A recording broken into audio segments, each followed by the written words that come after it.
Welcome back to the Conscious Diva podcast. I'm Tatiana, and today's episode invites us into one of the most fascinating and mysterious aspects of spiritual exploration. It's the Akasha. And my dear friend and soul sister, Rohini Moradi, joins me to share her beautiful new book, Akasha, The Wondrous Journey of Personal Growth and Spiritual Development. In this conversation, Rohini offers a refreshing and accessible perspective on the Akashic field. Rather than describing it as a distant cosmic library somewhere in the heavens, she explains that the Akasha is something more intimate, a living field of consciousness that we can all access through our intuition. It's a space where insight, healing, and remembrance become available to us when we learn to listen more deeply. Rohini weaves together spiritual wisdom with emerging ideas from quantum field studies that show how consciousness interacts with energy, memory, and possibility. We explore the roles of the chakras as energy gateways and how transformation can ripple across time and space when we begin working with the Akasha. This conversation is both mystical and practical, a reminder that the wisdom we seek may already be available within us. If you enjoyed this episode, please take a moment to write a review and share this conversation. You can also follow me on Instagram at The Conscious Diva or watch the full episode on YouTube. And thank you so much for listening. Thank you so much for being back. I love talking to you about all these fabulous esoteric concepts that we live our lives by. Yeah, I know. Thank you for having me back. I love talking with you, whether it's on your podcast or just on the phone. I know, we have those conversations, don't we? Yes, we do. We really do. I know. I feel so blessed to have met you and have you and be in each other's orbits. Yeah, we're soul sisters. We really are. So We really I'm gonna hold up your amazing new book. Congratulations! Thank you. Oh my God, I'm so excited. I love the artwork. I think it's amazing. I'm gonna say the whole name, Tapping into the Akasha by Rohini Moradi. A Thank you so wondrous. much. My dog is really excited too, all of a sudden. Sorry about Yay! that. Yay! It's all good. A wondrous journey of personal growth and spiritual development. Yeah, it's so beautiful. And the content, like the way you wrote this, I think Wiser Books did a really great job of giving you the freedom to communicate this vastly esoteric topic, which is often watered down or I was going to say misexplained. Or just explained in a different kind of Western way. And because of your experiences, not just with your loss of Rishi, of your child, but your upbringing and exposure to these amazing Hindu traditions and the Vedas, you just bring this vast, expansive, true knowledge to this field of awareness that we all have access to and live in, but we don't even realize it. So thank you. Thank you. Thank you so much. Thank you so, it means so much coming from you. It really does. Thank you. Thanks for seeing that and recognizing it. It's an honor. Thank you. You're welcome. So, but how do you want to begin? I mean, I read the whole thing. I love it. And well, I don't even, I'm kind of like, oh, well, should we just explain and clarify what the Akash is? Obviously, we want people to read the book. Yeah, totally. I mean, it's hard to say really because here's the funny thing when I was thinking about like even marketing the book or starting to talk about it, I keep like getting this resistance feeling within me where I'm like, I think it's like an experience and it's hard to I don't know. And I can I tell you this too? Like the whole reason like the book came about and I decided to put it all in writing was that I kept living in this constant loop of having to like revisit like one of the most traumatic events in my life, right? Like I spent 7 years talking about it. That was like a really long time. And last year I decided to like end my podcast because I'm like, I'm in this constant loop and I need to like get out of it. And I realized like how profound that loop was because it was like 7 years. I'm like, it coincides with like the full chakra system. And now, I don't know, it felt like a perfect leaping off point. And the reason I'm even telling you that is because when I started thinking about how to talk about the book, I realized that I really maybe want to talk about the embodiment that came after all of this explore like constant exploration. And I think maybe that's where it feels more honest and genuine to land on instead of like, that's what this is. We should be doing this, that. You know how like we're always like in interviews talking about the same thing over and over again. I'm like, I think I want to talk about the aftermath maybe now because I feel like the embodiment is the coolest part, Mm, right? I don't know. yeah. And I and mean, like firstly, I'm going to just remind listeners if they want to hear earlier interviews with you where you share your story.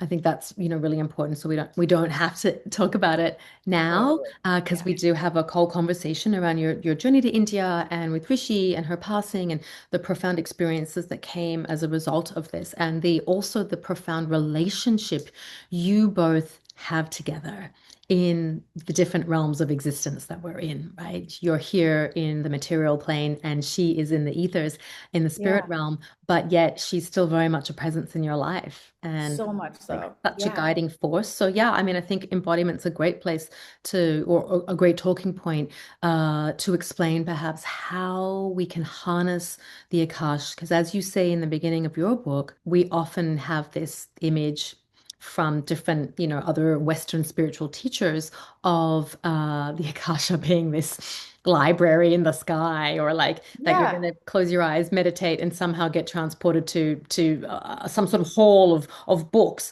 or library of stacks that just go Yes. on, endless, and beyond where you can see, and then perhaps angels are going to come out and whatever.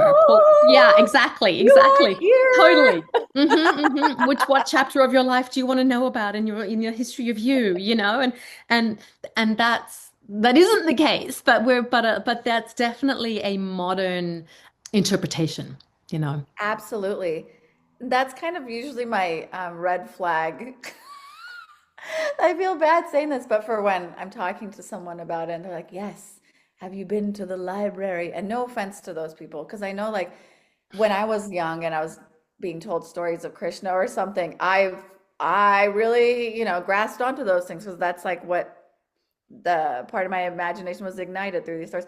But that's how I know it's like a maybe we haven't experienced the Akash at its fullest point when the library and the different books are mentioned. Where I'm like, oh, I see. Yes, we're just in the beginning of this exploration phase, which is awesome. But I just don't want people to feel like not confident about connecting deeply with our natural plane because there are these restrictive images that are put in our place about it's a library, it's this guide will come down and speak to you and this is going to happen. Like we can make our imaginations go anywhere we want, really. And I want people to know that that's not everybody's experience, or that maybe if it is your experience, like your imagination is powerful in that way, and that's great too. And I think I really appreciate you bringing that up because that is a really big point, and it detaches us from the whole point in a way. Do you know what I mean? Yeah, no, I do. And what's great is you mentioned intuition, right? Yeah. You're talking very like that. It's this intuitive state that Yeah. we all have access through. And I always believed, and you reinforce that point in your book, that through our own intuition, this is the way the Akasha communicates with us. Yeah. And then, some people for me, I describe it as channeling when I do my channeling work. Yeah. And I work in a very similar process with how you describe. I always ask the permission of my Mhm. client. I always say, their name, do you give me permission to work with you today? And at that moment, it opens up communication, the portals of communication open up. And before they arrive, whether it's on Zoom or in person, I set the tone. I'm doing like a 45 minutes to an hour of my own practice just to drop into that space. So I'm present, protected, and open to the communication, and then able to channel my guides, their guides, and they work together from that point of view. So I really like the fact that you're highlighting this. So I'd love for you to just explain maybe more about that, your process, how you figured it out. How did you figure out that this is the realm that you were working Ooh. in, you know? Yeah, what a great question. It brings me back. After Rishi had passed away, I was desperate to connect with her. Like I was so desperate to the point that where I'm watching, psychic YouTube videos and like like at midnight and just how to connect to spirits and things like that. And I remember one day when I was like bouncing my son Donovan back to sleep in the middle of the night, like, in that hypnotic, the yoga ball bounce. Do you know what I'm talking about? Where you're like in the middle of the night and you're holding a baby, just bouncing. But like just asking the universe or spirits, be like, I am just so ready. I'm ready. Like, reveal yourself to me. And I did that for so long. And then at a certain point, I was introduced to the idea of the Akashic records and like the way it was presented. I was really desperate at this point, and I know a lot of people who find these spiritual practices, ideas are in that desperate state of search too. And that's why I thought this is really important to write the book the way it was, where it's more accessible and it's not something outside of us. Because at that point, I really thought it was something that was outside of me, that I had to have permission to access. And like, you are not worthy, you are worthy. At least like the books that I was reading or the videos I was watching, Crystals agrees. Anytime she barks, that means she agrees.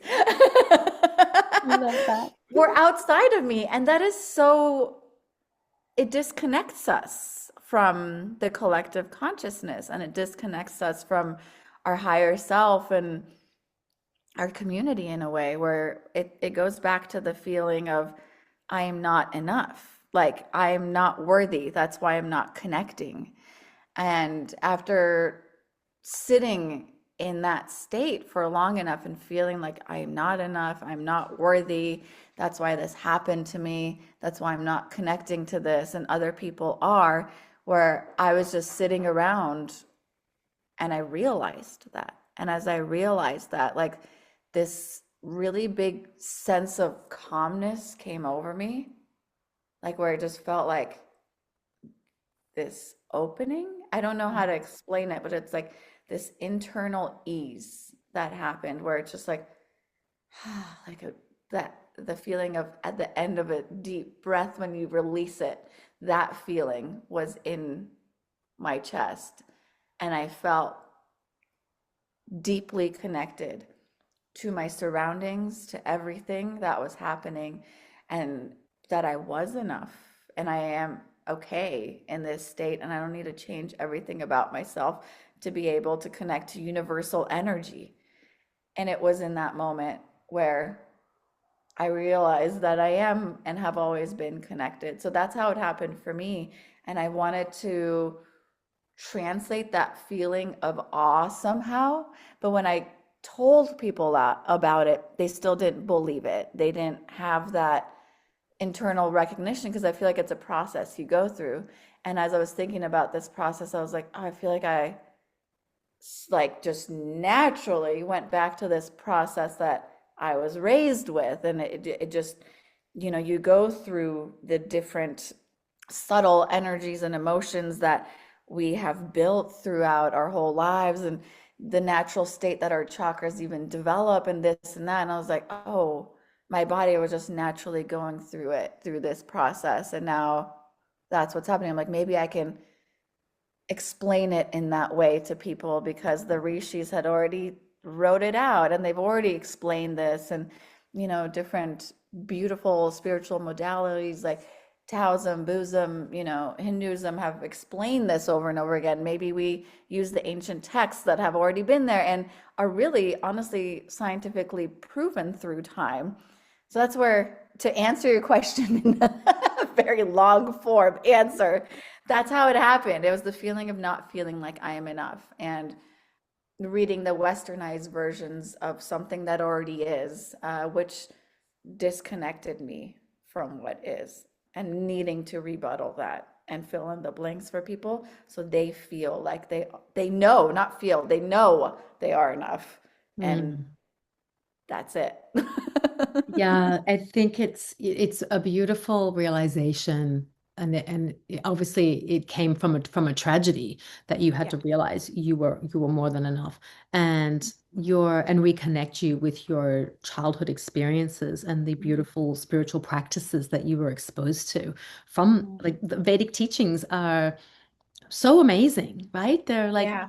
just there's a reason that this ancient wisdom has made a comeback. I mean, Withstood the test of it's time. never really made a comeback. It's just become, it's really pushing its way. It's rising, right? Or Good. Yeah. globally. And so, everyone universally, I don't think anybody can deny the fact that they haven't seen the symbol on a water bottle or on a sticker or like on someone's bumper, like at the back of a car, or Yes. a t-shirt at, some kind of festival, whether it's a music festival, a yoga festival, or whatever. Like the Om symbol is somewhere, right? Mhm, And people may not even subliminally realize that. Like maybe they can't visualize what the Om looks like. But if you were shown it, you'd go, oh yeah, I know that, but not mhm. understand actually what the true meaning of these three symbols that are intertwined to form the one, and how it's a cosmic emanation of the universe. you Absolutely. know Absolutely. so you just share a little bit about how you were raised in this beautiful environment, and how the Vedas really influenced you, and how you made this beautiful, I don't want to say connection, but you're drawing really beautiful parallels between quantum physics and the Vedas with the Akasha. Yay. Thank you. Yeah. I think it's a really important time to even talk about how I was raised, just because there There's crazy stuff happening in there's that crazy country stuff right now. happening. I know I was born in Tehran, Iran during like 2 years after the Muslim Revolution had happened. And so it was a weird, dark time to come into the world. But in the temple, I mean, I had the most amazing childhood because I got to have that experience. But when we walked out into the outside world, it was, you are not enough. You are a woman. You're not allowed to do this, that. If you do this stuff, you go to jail, you get killed, horrible things, horrible, horrible things. And I was lucky in that sense because I got to grow up with these beautiful Vedic teachings. I mean, my parents would wake up early, early in the morning. They're doing their nadis, doing the whole cleansing ritual. They're meditating, they're walking, they're chanting their mantras. Everyone cleans the house together, makes breakfast together. And then my dad once a week would give like sermons, I guess, like is the closest word to it, but people would come, they'd sit around. Another, Were these in uh, Sanskrit? Were they Sanskrit? no, he Like, would teach it in Farsi. oh He's wow. actually, my dad's actually translated, I think about 16 different Vedic books into Farsi at this point. Wow. Yeah, it's really cool. He's pretty awesome, and he still goes on Zoom and preaches like to people in Iran. He Well, hasn't that's probably, amazing. since the war, but yeah, it's pretty cool. It's really, really cool. Yeah, one of my favorite things that we did was once, I don't know if it was once a week or once a month. I have to really ask my parents about that because I was so young. It's hard to time is what. But we used to cook like huge pots of food. It's called pershadom, which is like food that's like been blessed. Like you pray Mm. over it, you put good intentions into it.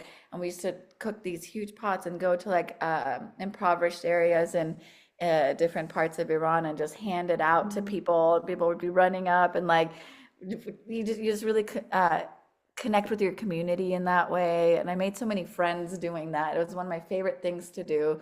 It's the practice of prasad, like the Yeah, offering. Prashad. Yeah, it is. Mhm. Yeah. Pershadom, yeah, which is really awesome.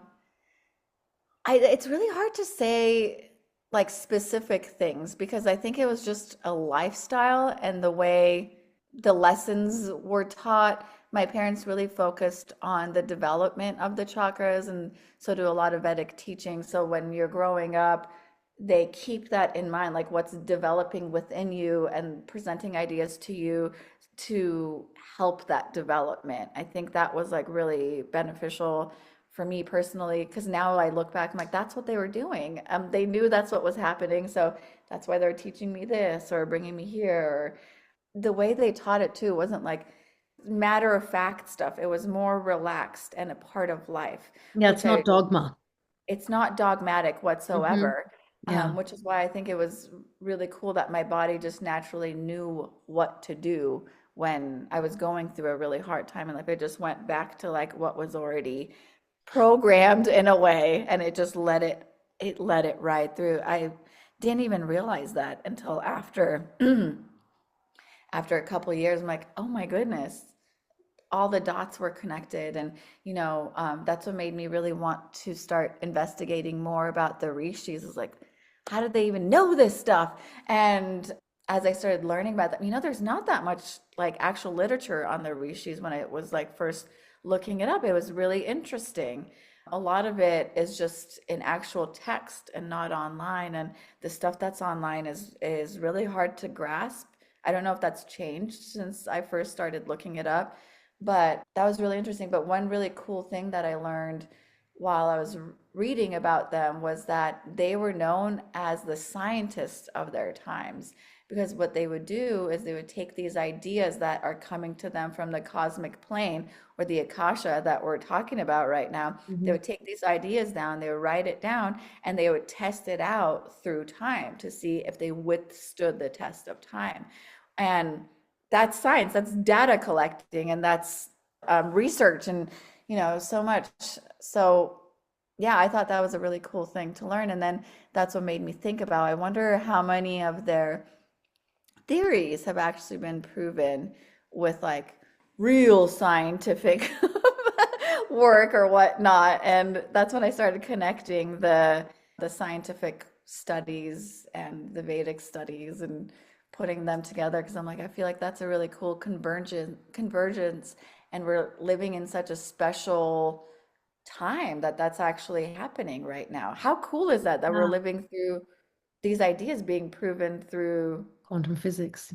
Yeah. Yeah, I it mean, is so cool. it's interesting because I don't think like when the Vedas are mentioned, I'm not sure if people realize there's multiples, that it comes that's like several books, and that Ayurveda is one of the concepts, right? The science of how to live our life literally is what it translates to. The word Yeah. science isn't even in there, right? Yeah. And, based on your constitution and, what kind of foods or environments are best suited for you, that not everything is right for you because you're an Yes. individual, right? You're treated as an individual. You're not given like a prescription that's going to like the one size fits all, like we do in the West. And Hmm. so I always like to remind people of that. But there's also the book of like the Atharva Veda, which is the Hmm. esoteric one that has like the tantras and a lot of these more rituals and practices and fire ceremonies and things like that. From that one's very hard to find a translation of. You almost have to get it in India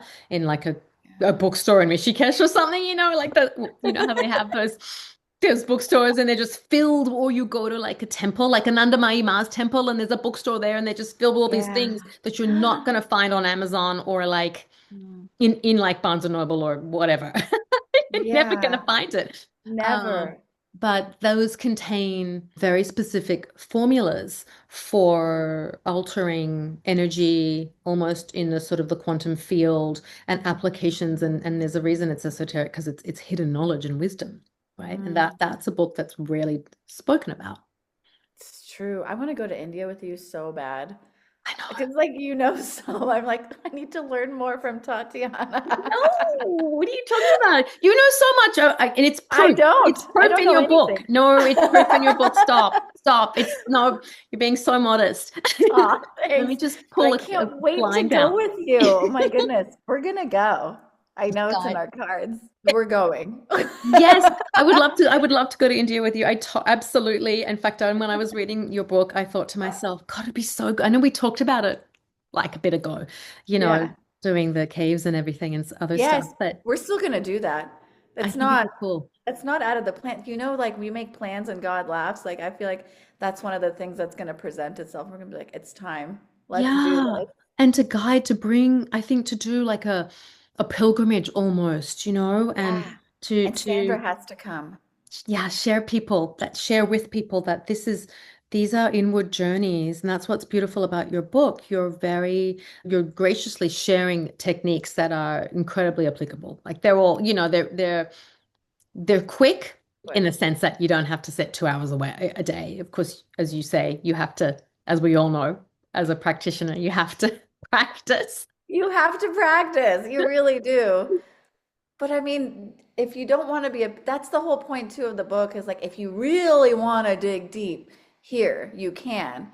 But if you just want to feel so like deeply connected, you also can do that without having to do it. Like you just have to realize that you are, which is like hard. We have a lot of blocks around that in this day and age. Like we're constantly, especially as women, like told we're not enough. It's really hard. Yeah, I Yeah, know. so I'm going that's through a also divorce right now, and my soon to be ex-husband is even like trying to, not directly saying you're not enough, but using language yeah, to be coercive that makes me feel like that. And it's terrible. It's like, it's terrible. wow, like, really? Some people have to push other people down to feel like they're taller, you know? And that's a them issue. That's awful. But Hmm. that's just like, that's just information. That's just them revealing themselves, being like, that's who you really are. Like, you are deeply insecure, so you have to push me down. I Yeah. know that we've both experienced that a lot. Like, and it's just so, ew. I know it is. I know. It's one of the reasons I don't want to be with him anymore. I'm like, no, you need to go do a lot of inner work. But anyway, we're Yeah. talking about your book. So, okay, That's wait. all a part of it, though, It isn't it? is. Like, No, it is. Yes, of course it is. But I want to keep asking you about, you have these one, like, okay, invisible string theory. You've got this in here. And I've seen a lot of memes in the last year about invisible string theory. For some reason, yeah. that's just become a trendy thing, or a Mm. trending meme. Hmm. But I really liked how you included that in there. What is that? How is it connected to the Akasha? Well, I mean, we're all cosmically connected, right? No matter what. No matter what, like someone will have an idea on this side of the planet, and that idea will also go to someone else on the other side of the planet if we're attuned to the same wave or frequency, whatever the heck you want to call it, right? We attune to different frequencies, and that's how we get our ideas. The string theory is a really interesting one and one that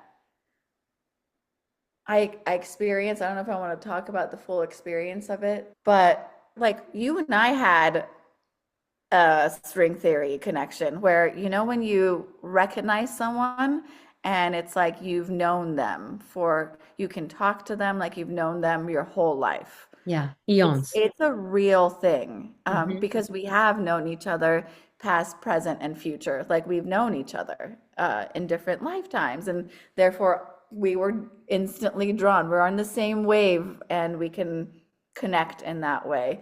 But I had one happen in a really hard way recently. I don't even want to talk about it, but it's a soul recognition. That's what the string theory is to me. And it's very real.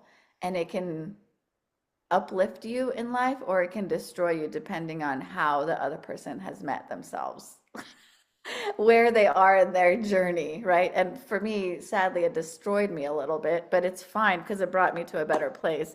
But yeah, it's crazy. Have you had experiences with that where you're just like, I know you, we know each other. Maybe we're in different bodies now, but we know each other. Oh yeah, yeah. I definitely have. Yeah, and It's insane, right? it's mind blowing, and it's just like, It okay, ruins you. wow, like what is happening? Like what is happening? Oh my God. There's no other description for it but No. this. Where Yeah, it's and this literally this string, this golden thread that's intertwining two people who eventually will come together again, they will come and together again. reconnect when the time is right, when the energies are aligned, like as you said, when Totally. the frequencies are at the same level, the same, Mhm. well, the same hertz, I guess, right? Vibrating Totally. together in that space, and then attract one Yeah. another, and nothing can. It's almost like there's all these things that will just sort of align, events, things will take place that you can't explain that are like that happened, that happened, that happened, and then boom. Like, why? Yeah. Yeah, I know. Mind-blowing things. I'm You're gonna like, tell that you is after. so weird. It's I'm so gonna tell weird. you after I know, I'm after gonna this. tell you too. Yeah, I'm gonna tell you after when It we was insane. like, oh my I'm God. still trying to brush it off. I'm like, that, No, no. It's don't yeah. brush it off. No, no, oh no, no, oh no, no. Yeah. My Um, friend, like, I lost a friendship because of like this theory because she called me delusional, and I was like, "Oh, you're not really my friend, are you? You're not seeing?" Because it is a really weird concept, and unless you've experienced it or are even open to that idea, it's strange. It is weird. It is the weirdest thing that can happen to a person in a way. And I have experienced that. Like I've experienced that like with my husband Luke, we had that in the beginning where it was like we know each other. Some of my best friends were like we've known each other for lifetimes. My other friend Mary also, her and I had that. And it's really profound when it happens because we're all like vibrating on this like very similar plane, and you're yeah, like, oh, I recognize you. I'm so glad I found you in this yeah. life. We've been looking for each other. Oh my God, we're here now. But sometimes the other person doesn't feel the same way. And they're like, oh, I'm not ready for this. I haven't met myself enough to be on the same path. And that's where it's like, whoa, it shakes everything up. But then that's also a part of the journey, right? Like you got to go through all aspects of it and meet yourself. Really, it's not even about the other person, it's about yourself. And it's hard to meet yourself in these ways sometimes, but the only way past it is through it, as they say. Is that the right expression? Mhm. I always forget like that. So did you call on, were you doing Akasha work then with yourself when you were exploring or experiencing the string It was theory? actually right after I disconnected myself, which is really interesting because last year after I stopped doing the podcast, it was very intentional. And it was because I'm like, I just need to land right now. I need to land. I need to see where I land. I need to see what opens up because I feel like I've just been going in a loop. And it was once I started my loop or stopped my loop where I landed, and then like that whole world opened up. And I was like, whoa, that's crazy. And in a way, it felt like when I stopped, it felt like I processed like 7 years worth of whatever was going on, like deep down within me. I had Mhm. finished my book, I had put everything down on paper, I cleaned everything. So now I'm landing and I'm like, it felt like being a new person. And at that point is when it happened, when I was like, whoa, I'm in a whole different plane now, How was it for you? Like, when did it happen for you? A year ago, a year ago, A year ago? Me too. it was a year ago. Yeah, yeah. But I'm gonna tell you after. So Yeah, because yeah, yeah. that we're gonna I let's know. talk about your beautiful book. But again, I It's a did when part of as I it. was reading your book, I kept just nodding, going, yep, yep, yep. So glad you're saying this. So glad you're saying this. Like constant confirmation. Like I totally like everything you've written in here, Thank I you. totally live by and like agree with because there's so much in here. And do you think that obviously you're giving people techniques here Mhm. on how they can tap in, and they're really awesome, very easy to, I say easy in quotes because I think you also um, have had to have some kind of an established practice. Doesn't It's not to say that someone who's just seeking and sort of dabbling and not ever really meditated or doesn't have a mindfulness practice or or struggles with quieting their mind or intuition or anything like that doesn't mean you can't you read your book and try these, but there might be a struggle in the beginning until you Yeah. practice, until you work through the other techniques that you've given in terms of opening up the chakras, so people can understand the importance of why we need to align. Because also the chakras, while they are often illustrated along, you're just inside the spine. They're not really on the spine, but they can also misalign, right? And be off. Yes.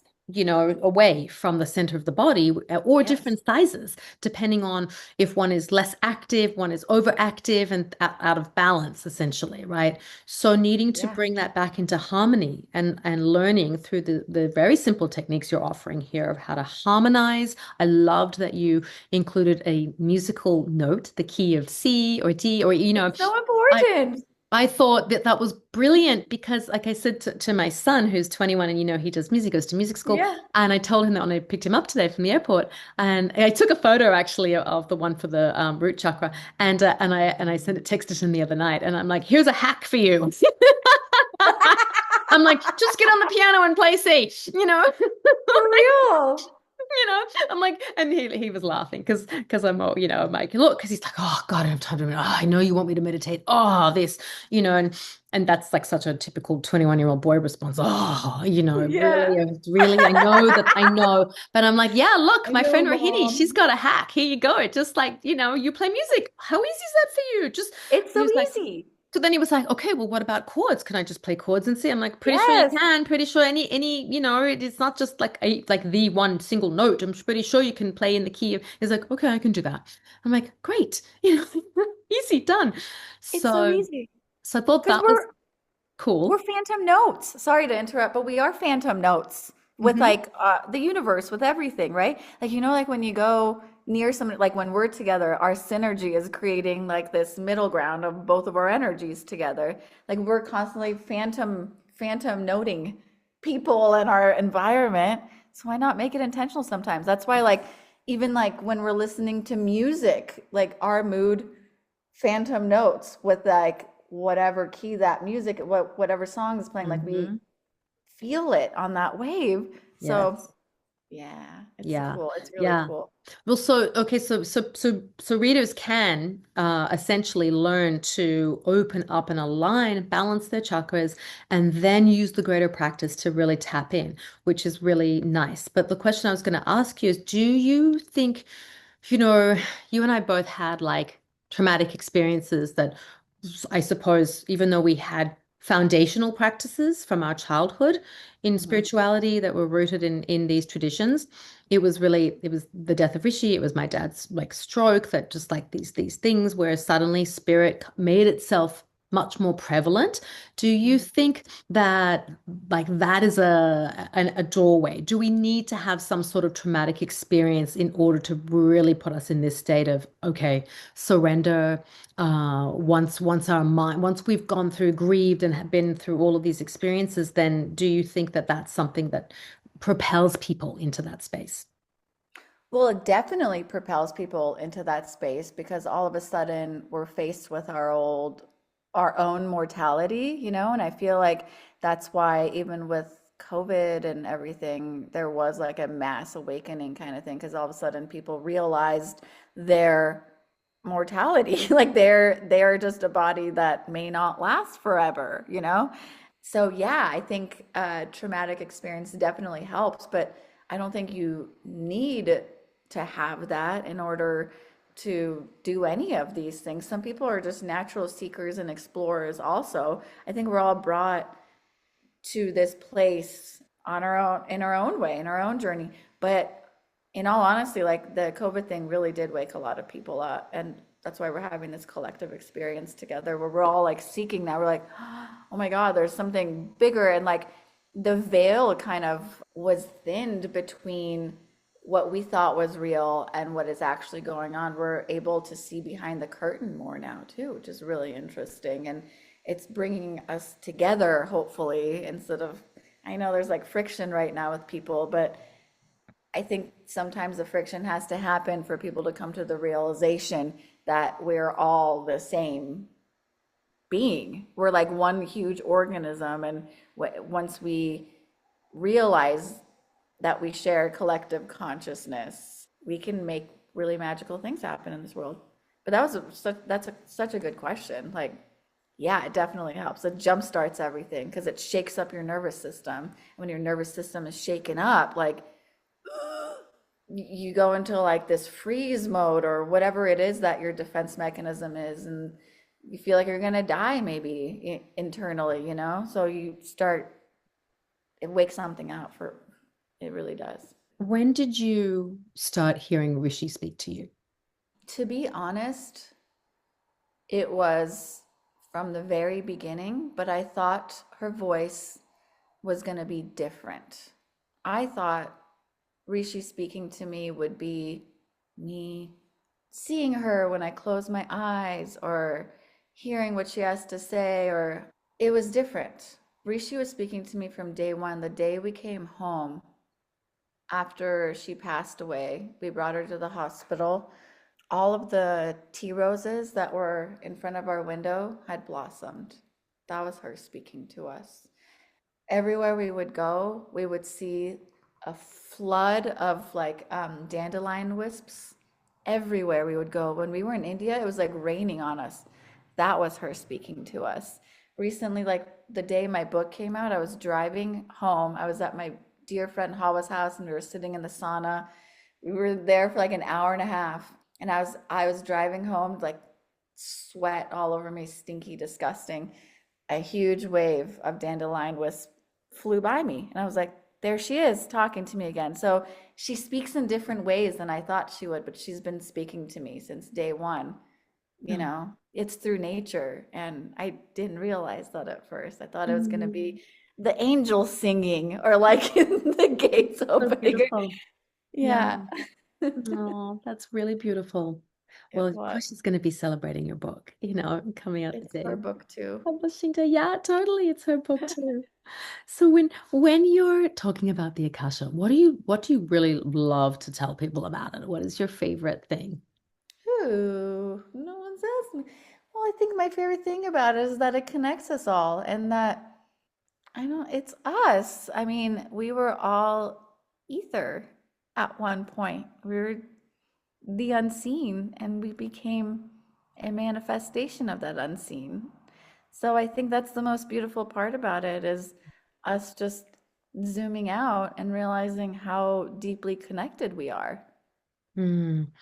The concept of like Harinyabarga, right? That's a Mm. Sanskrit phrase. I call it a phrase because it's not really one word that can be translated into a single English word, right? And Yeah. it's the cosmic womb. It's the place of the unmanifest. It's the Akasha where we Wait, Hari call from Barga? Harinyabarga. Yeah. Look, I have to spell it out for you. Mm. Barga is my dad's given name. And Really? yeah. So it's like Harinya Barga. So it's two words, and it's like the place of the unmanifest. So What? it represents the cosmic I womb. didn't know So this.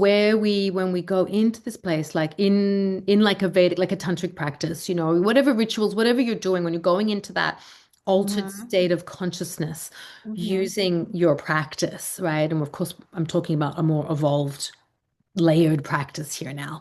So when you're in that state and it's almost shamanic like, almost like a shamanic journey in a sense. So you're there and you're going into this uh, cosmic darkness that's super expansive and just it's the void, right? And it's where everything, literally the place of the unmanifest, where we then call upon, can tap into to manifest that into this realm of reality, into this Mm. material world of reality. And so you see a lot of illustrations of like a cosmic egg with a serpent wrapped around it in Yeah. different, esoteric traditions. Gnostic imagery even has a similar type of image. But it's a familiar image. If it's hard to search up information because the word itself is not easy to spell. But yeah, that's, you're I pretty didn't know much about this. writing about it in your book here in the beginning of the book, talking about moving into this space of the unmanifest, where we can use the Whoa. Akash to really tap into that. And it made me think also about like the elements, like how we're made up of the five, elements. People only talk about in the West the four elements, but really we have like ether is the fifth element that we don't, really acknowledge. Yes. Yes. Why? I Why? don't know, but everything came from ether. So I know when people ask me, what is the Akasha? I'm like, it's ether pre-manifest. And they're like, huh, what does that even mean? I'm like, well, everything came from ether, right? But that's so cool. Haringa Barga. I Yeah, really need I'm to gonna connect with my dad about this. Yeah, your dad will for sure know. He will Um, know. That's serendipitous that I'm because I feel like I'm constantly indebted to him. Like I love that I feel so grateful to be his child and just be able to learn from him. And in all honesty, I'm just constantly trying to make him proud, you know? So that's so interesting that this is the concept that I just instinctively attached myself to, and his name is a part of the and there's a mudra. Sanskrit. Actually, I posted on my Instagram like I guess end of like I'm in gonna go September look. last year. And so I'm actually like demonstrating the mudra for Harini Barga that you place. It's hard to show you now because I'm not sitting, you That's can't see my so hands lower down. cool. But then you essentially that represents our physical womb as a female, right? But then the manifestation of like you can use the mudra to draw the energy up and and expand yourself as a practice. So Wow. yeah, with the breath. So that's Thank actually you. I wrote the name of it. I said Harinya Barga Mudra on the Instagram thing so you can see how it's I have spelled. to go look. I'll, Oh I'll my forward it God. to you after. Thank you. Thank you. I always learn something profound from you every time we talk. It's so cool. Oh, that's really You just, flattering. Thank you. Because honestly, I thought like your book, you know more than you know. I feel like I don't know anything, you know? That's not true. Thank you. That just really connects like a huge piece of the puzzle for me, though. I love that. Thank you for saying it. Oh, you're Thank you. welcome. Well, I totally just I literally thought of that when I was reading. I was like, oh yeah, this is what she's talking about. Like I had no this idea. makes total sense. And I hadn't really pieced that together as the Akasha, because I just I guess I myself even just not that I ever thought of the Akasha as this place of this library, like we said in the beginning, and we were sort of joking about. I never really Mhm. thought of that. But I always was like, why do people say that? And it sticks in your head, that Yeah, image, it it just does. stays in your head because it is Yeah. visual. Like you Yeah. can imagine this library in the clouds or whatever, and and then I was like, no, but that's not it, because it really is this intuitive space, and our intuition is these are the nudges from the Akasha that are speaking to us. If we listen and allow and Yeah. trust and learn to trust this, that's actually how we can then, live our best lives, because you're trusting that you're getting guidance for your best and Yeah. highest good. But Yeah. we're not taught this. Yes. I really think that guidance that we're getting is a part of our future self or higher self even leading us. I think it's really important to connect with it and listen to it because it's like you've done this before on a different plane and it didn't work out that well. Maybe you don't want to do it again. Yeah, so You talk about know? karma then for yeah, explain that, because and you also mentioned family constellation systems, which is a really interesting technique. And I had an expert Yale who was on who wrote a great book, who's actually a family constellations teacher, but she Oh, also comes at it from a karmic perspective, and she says now we're at a time where we can actually access through the Akasha and heal and request to let like say, okay, that's karma. I don't need to be having this experience with this person again in this lifetime. We've done it enough. I'm done now. yeah. And Yeah. release that karma that you might have with another person, release that soul agreement. She's like, because we don't have contracts. There's no piece of paper you actually signed. No. We just stay in the same loops, until we Mm. decide we learn the lesson and we don't want to be in the loops anymore.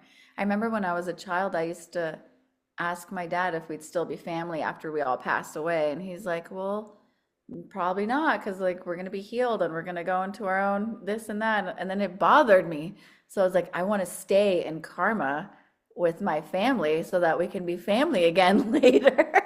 Not understanding, like the whole like what that means. But yeah, I feel like we do have these like soul families we journey with and we possibly like change roles with in different lifetimes. And I don't know, like, Well, how can we use the Akasha to heal our karma then?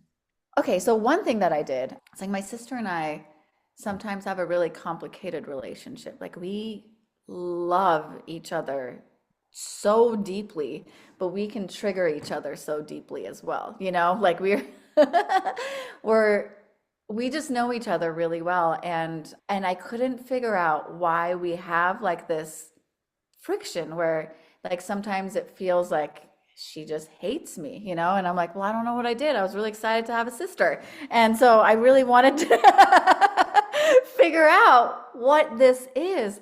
And I sat in meditation one day and I asked that question and I just let it reveal itself to me.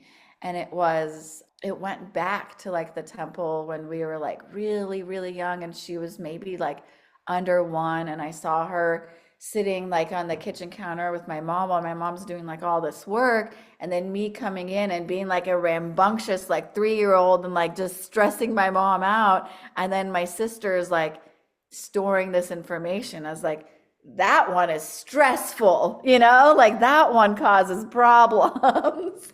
And like no one told her this or that, but it was just like information that she took in unknowingly when we were really little. And that just stayed Oh, with her. And it's just been in our loop.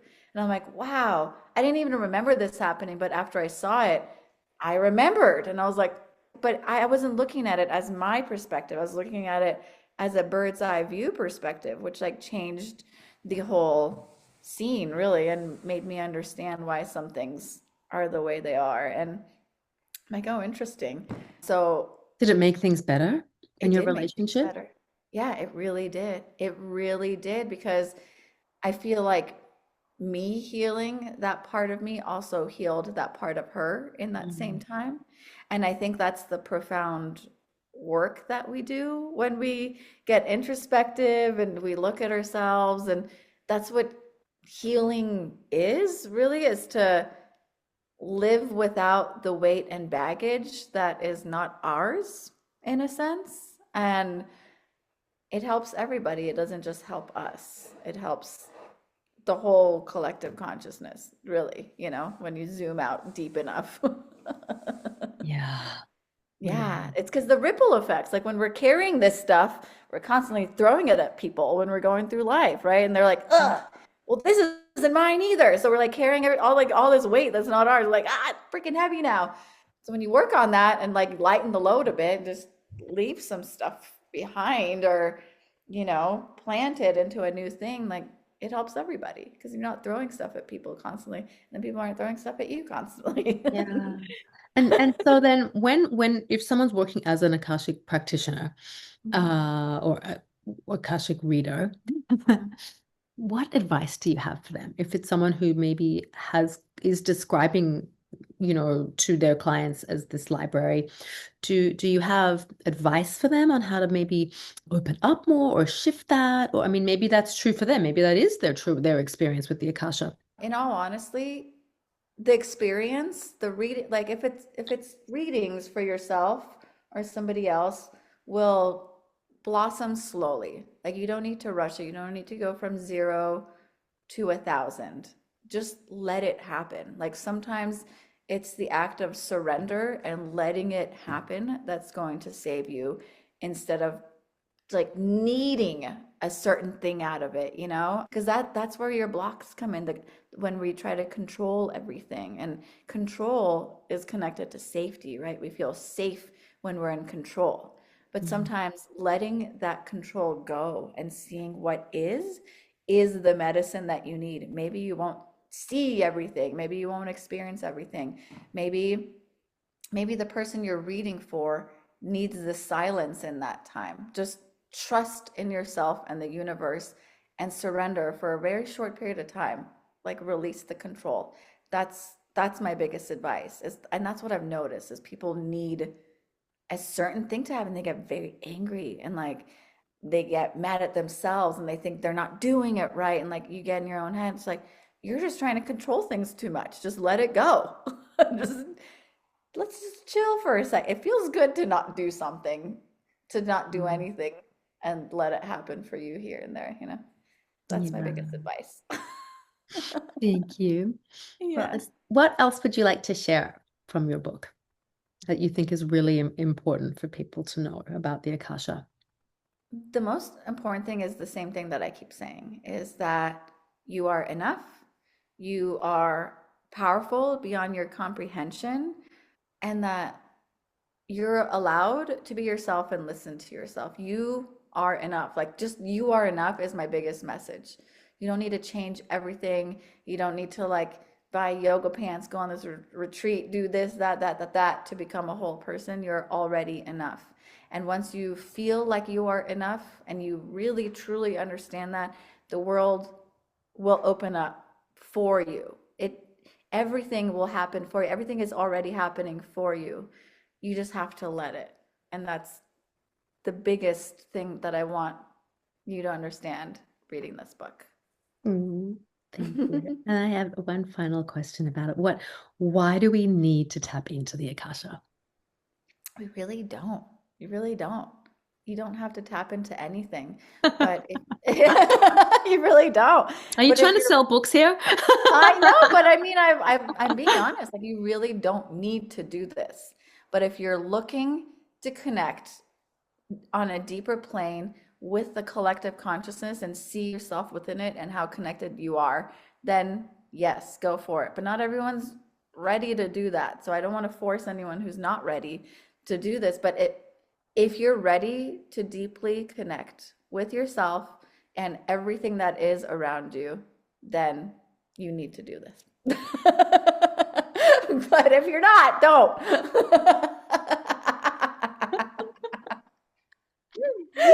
Oh, I love it. Just being honest. Oh my God, so funny. Are you still working with clients? No. It was like a year before I started writing the book was because when I was working with clients, it was great and I loved it, but it felt like I was moving through it really quickly. I wanted and I really do practice following my intuition and where it's leading me. Like, it's my job. Like, if I don't listen to it, then it's going to nag at me and it's going to bother me. And like, while I really enjoyed working with clients, I wanted to start teaching people how to work with clients so that I can make the ripple effect go faster. And after I was teaching them, I was like, well, I want to teach people how to teach it so that that ripple effect can get broader and broader and broader. And I was like, and I got to a point where I was like, well, I don't have enough time like anymore for all of this. And then I'm just going to put it in writing so that that ripple effect can travel further and further. And at a certain point, like, I felt complete. Like, I don't need to, I just had a gross expression come to me. I was like, I don't need to keep milking this cow. But it was like, that's what just came. So I said it. See what I mean?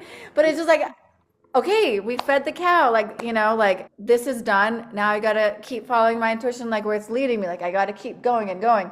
Kept writing. Like, I really want to be Okay. Are writing you right are you now. were you like a gopi for Krishna? Maybe. Yeah. Well, I love Krishna. I still No. talk to Krishna all I the think time. that's why you've got the cow milking metaphor. Exactly. Yeah.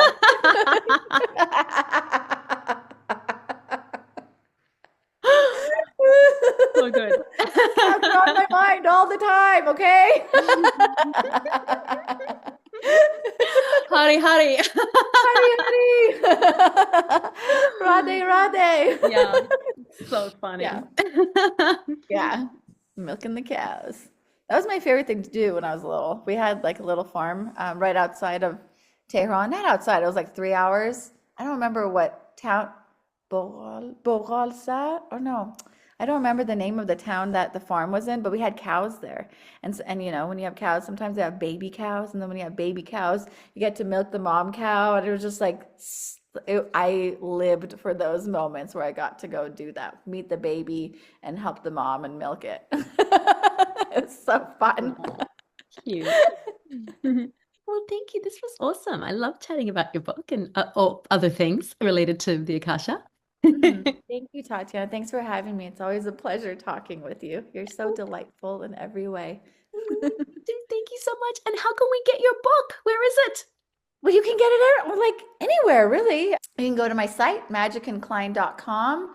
You can go to Barnes and Noble. You can go to Amazon. You can go to Bookseller. You can go to wherever the books are and you can get it. It's so odd. I can't even believe it. It's so cool. Yay! Congratulations. I love it. It's amazing. Yay. Such a Thank you. celebration. I'm so excited. Woo! Yay, thanks for having me.